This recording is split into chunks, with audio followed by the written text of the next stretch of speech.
What's up, guys? This is Eric from GameShampoo.com. I just brought you a big fat look at the Xbox One. Rumors, speculation, what's true, what's not true, and that is processing on the computer right now, which feels like it is setting fire to my crotch because it is a MacBook and they don't know what a fan is. But that should be up now. So, after bringing you the facts on the Xbox One, I thought I would kind of take a look back at the PS4 and Sony's reveal of that system. We know a lot about the PS4 now, we know a lot about the Xbox One, so it's time for the main event, right? It's time to pit them against each other, make them fight to the death, Mortal Kombat, that kind of thing. So, this video is going to focus mostly on Xbox One versus PS4. Which one is going to be better? Which one is better suited to you and your gaming preferences? And which one ultimately has the better chance of coming out victorious? So let's dive into it.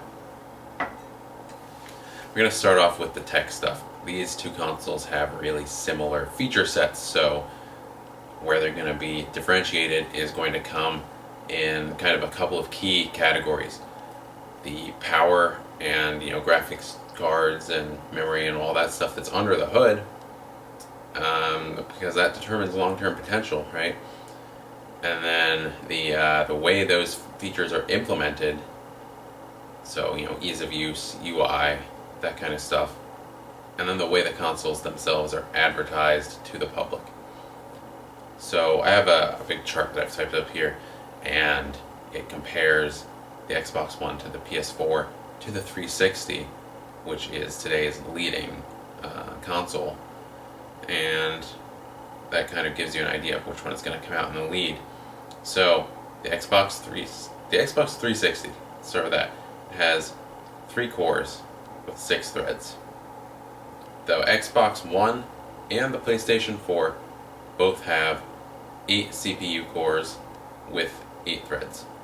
So, clearly they're both vastly superior to the Xbox 360, over doubling the number of cores.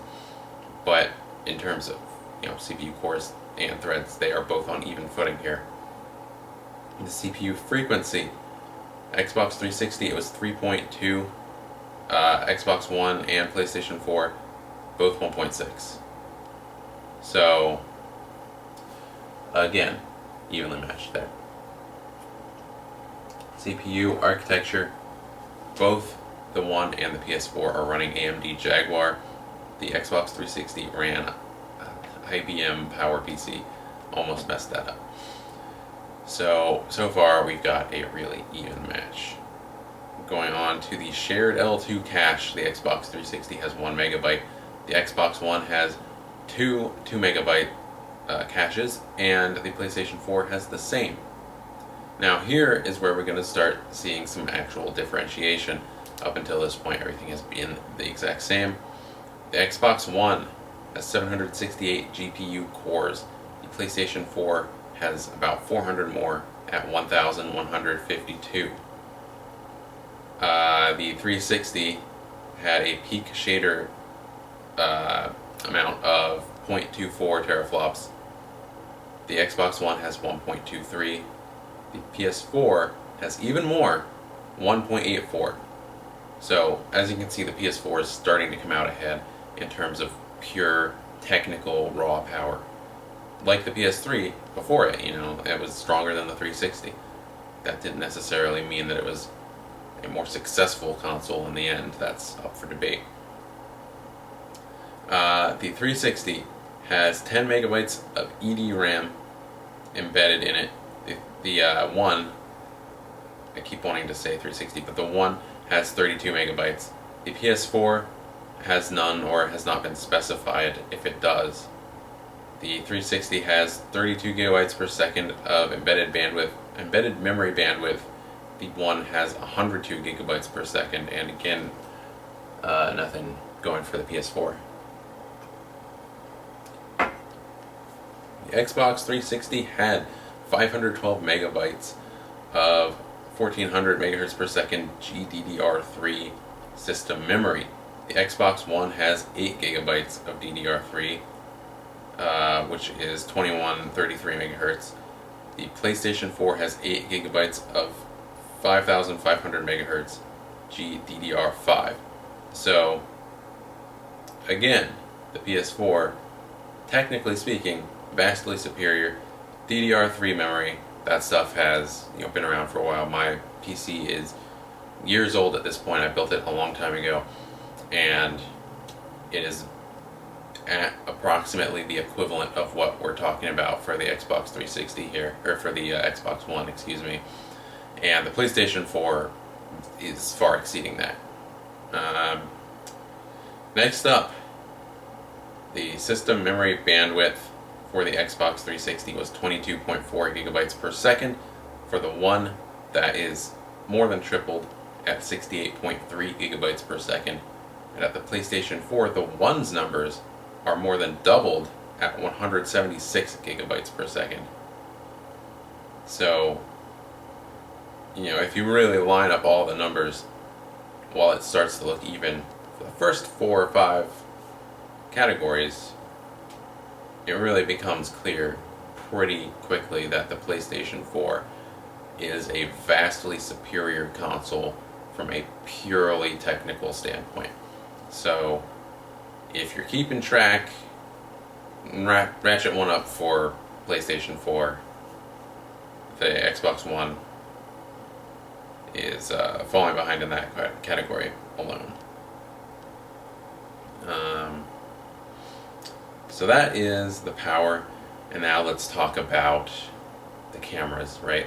Xbox always has that Kinect that's always watching you, whatever, and it has to be connected to the console or else the console will not run.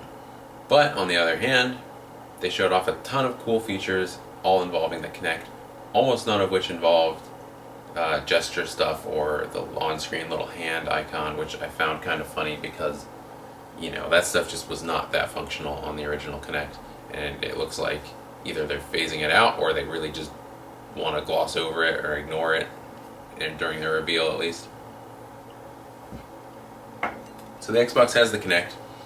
It looks cool, but it's kind of freaking some people out based on the fact that it always has to be connected, and you always have to be connected to the internet. And historically speaking, Kinect games have not really been the best. And Phil Spencer from Microsoft kind of went on the record about that earlier and mentioned that a lot of developers using the Kinect are now using it to enhance the controller experience instead of be the controller experience, if that makes sense. So instead of being the controller with your body and jumping around like, a lot of those mini game and fitness game things had you doing, these new games might have you yelling out commands and controlling the base action with the controller. So the PS4 has the PlayStation Eye, which has kind of always been around since the mid PS2 days, but which hasn't really been at the forefront of pretty much any of their efforts aside from the Move. And while the Xbox has the Kinect, the PS4 has the Move, and it looks like they're still going to be doing some things with that. Media Molecule came out and they were sculpting a little sculpture with it and conducting a rock concert and stuff like that. But that does not look like, that was not compelling content for me. That was probably the low point of that entire press conference, because I just don't see a fun practical application of that stuff. But the Xbox One has the Kinect, and I do definitely see practical applications for that. The PlayStation Eye is changing for the PlayStation 4. It's brand new, so let's read off what it's got. It has 2 high sensitivity cameras inside of it, equipped with wide angle lenses and 85-degree diagonal angle views. So both cameras can kind of cut out the image of a player kind of crop him or her from the background and differentiate between one or more players in front of the camera, which supposedly can enhance the gameplay if you're using the camera to control the game. And they mentioned that you can make different facial expressions, and the camera will recognize the expressions and recognize your body language and your voice. So it sounds really similar to the Kinect. But we don't really know how they're using it, right? So we know we have this PlayStation Eye that's actually quite similar to the Kinect in a lot of ways, but they have not talked about it since then, and I don't know, maybe they're waiting until a couple weeks from now, till E3, to bring that stuff out and say, like, well, hey, Microsoft, you have this stuff that you showed at your reveal, and we have all that stuff too. We'll see. But, for now, E3 will really be the time to judge one console versus the other, but for now, I would rather have a Kinect than have a PlayStation Move or a PlayStation Eye when I don't even really know what their application is going to be in the next generation. In terms of controllers, both systems are changing the controllers around. Sony has their controller with a little touchpad on it, and they are replacing the start and select buttons with a share button and an options button or something like that, I think it was. And Microsoft isn't really talking what those two little buttons on their thing are for, but they're also widening the controller and changing it around a good bit.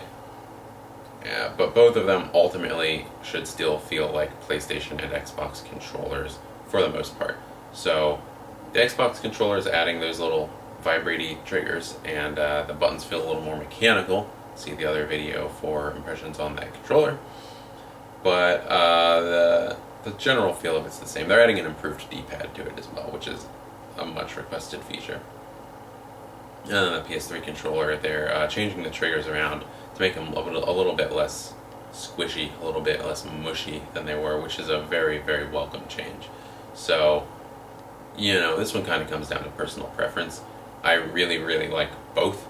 I think I like the analog sticks of the PlayStation controllers traditionally a little bit better. But like I said, that's up to your preference. If you like playing with a specific controller, that's definitely a big bonus in that console's column, because that's one of the key determining differentiating factors at this point when a lot of games are on both platforms. You don't have quite as many exclusives, but at least you can control the feel of the controller in your hand. And then I guess let's get into the UI real quick and talk E3 a little bit and talk physical boxes.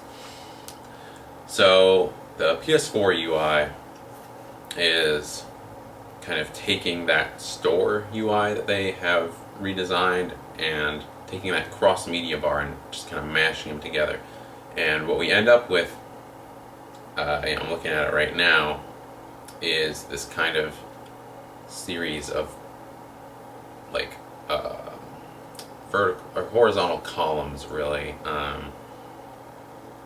and you can kind of hover over different icons on each column to select them. So you can have games installed to your hard drive, and they'll be there across that column. You can have the PlayStation Store on there. You can have apps like Netflix on there, or the Curiosity Music app, stuff like that. And then there will also be social hubs on there where you can watch people who are streaming gameplay footage. You can watch, watch videos and go on the internet and stuff like that, all from this menu. And I haven't had any hands-on time with it yet, but it looks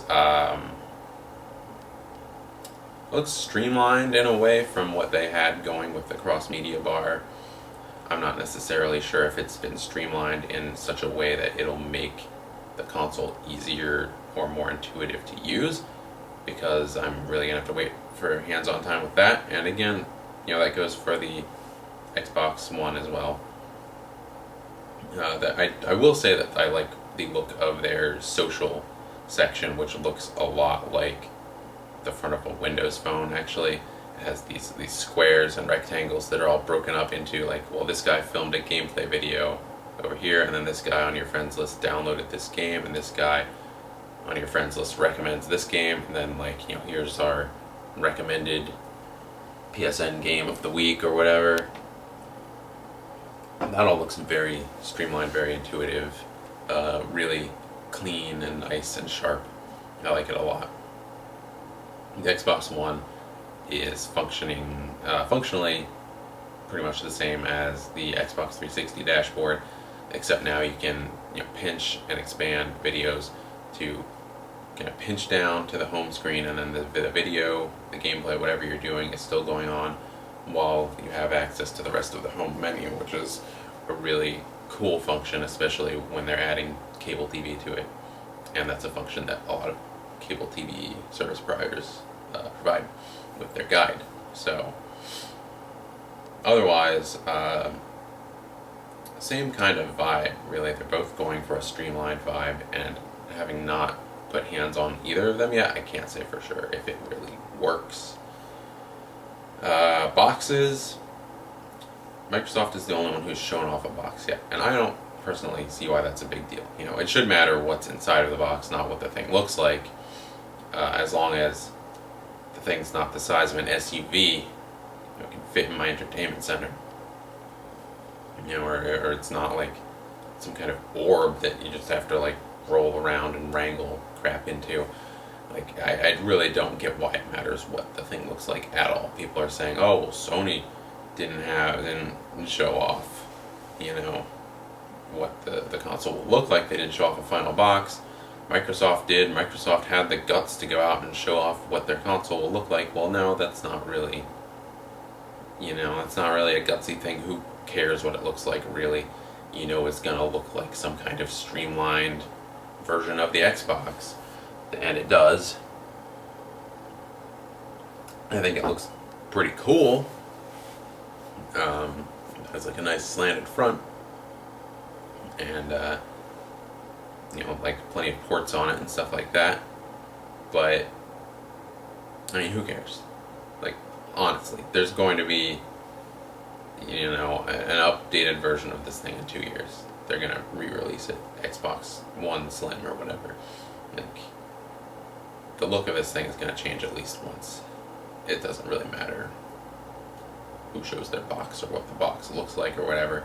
And Sony released that little teaser thing, like, we're gonna show you what it looks like at E3 right before Microsoft's conference, I guess in an attempt to kind of cut off some of the anticipation for that thing. I don't really think that worked, because again, like, who cares what this thing looks like?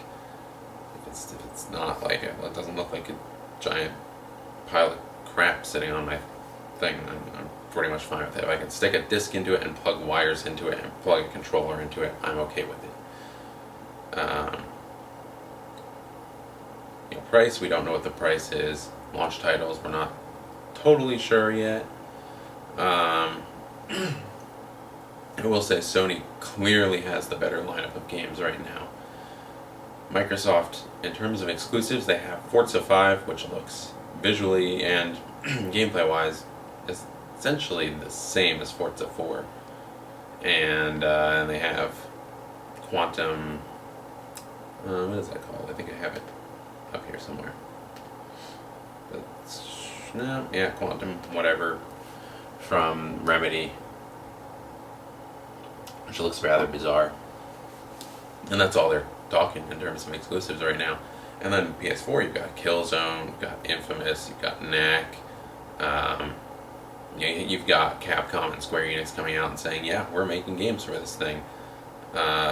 Just much, much, much better job than Microsoft did showing off the games. And that's why you're here, right? You want good games, and those games, can't speak to their quality, but they're there, they exist. Microsoft said they have 15 exclusives, and we're going to see those at E3. Some of those will definitely be Rise, definitely be Forza. There will probably be a new PGR, something like that. But with PS4, we know what those exclusives are. We know they're going to be probably launch titles, launch window titles. They have Drive Club too. I almost forgot about that, but that looks really promising. And yeah, it's just they can always announce more exclusives, right? But at least we know they have exclusives, and they've been working on these big games, and they look amazing visually. And right out of the gate, they just look so much better than the games that the Xbox One was showing off at the press conference. And it's kind of crazy. So, aside from that, multi-platform games will include stuff like The Witcher 3, Watch Dogs, Assassin's Creed 4, the new Need for Speed that was just announced today. So there's plenty to go on in terms of third-party games that are not exclusive, but that's the exclusives that make or break it, and PS4 definitely has the edge in this respect. So that's really all I can say for certain right now. Going into E3 and then coming out of that will be the experience, I think, that gives me personally an idea of which is going to be a better fit for me. You hear a lot of people complaining about where the Xbox One is going in terms of always on, in terms of used game sales, in terms of charging a fee when you put a used game into your console, in terms of having the Kinect always connected, in terms of not showing off the games. They're taking so much flack lately. This is absolutely Sony's game to win, and we'll just see how they play in the end. I mean, that's what'll determine this whole thing. Right now, it's definitely the PlayStation 4 that has the consumer mindset and the consumer sympathy. Microsoft is coming off very much as this big monolithic corporation that wants to stick cameras that are always connected to the internet in the middle of your living room. Not a lot of people can relate to that, whereas they see Sony, and they messed up launching the PS3, having it be so expensive, having it be so unfriendly to developers. And you can see they want to make things right. They came out with a very developer-focused product, a very gamer-focused product, and their social media stuff looks really slick. Controller preferences aside, it's cool that they have a share button right on the thing, and it's cool that they're focusing so much on streaming. So, like I said, it's Sony's game to win right now, and we'll just see how it goes going into E3. I think that's about going to do it, so thanks for watching. Like and subscribe for more, and stay tuned.